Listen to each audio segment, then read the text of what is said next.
বন্ধু এই কঠিয়াবোৰ যদি ভালদৰে গজে এইবাৰ ঘৰখন অলপ সুখেৰে চলিব। হয় বন্ধু, জীৱনে জানো সকলো সপোন সফল হ'বলৈ দিয়ে? কি জান, দেউতাই মোক কৈছিল মই নাথাকিলেও এই পথাৰখন কেতিয়াও এৰি নিদিবি, কিন্তু আজি দেউতা নাই, তেওঁৰ স্মৃতিবোৰে আছে এই পথাৰখনত। তাকেই, মোৰ দেউতা নাই। প্ৰতি বছৰে এই পথাৰখনত কাম কৰি থাকোঁতে হঠাৎ এদিন নাইকিয়া হৈ গ'ল।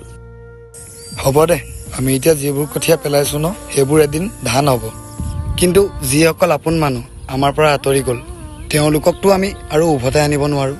হ'ব দে ভাই, দুখ নকৰিবি। দেউতা নাথাকিলে কি হ'ল, দেউতাৰ আশীৰ্বাদ সদায় আছে নহয় আমাৰ লগত।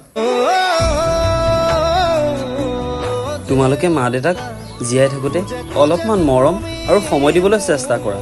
ধন আকৌ উপাৰ্জন কৰিব পাৰিবা, কিন্তু এবাৰ হেৰাই যোৱা আপোন মানুহবোৰক আকৌ কেতিয়াও উভতাই নাপাবা।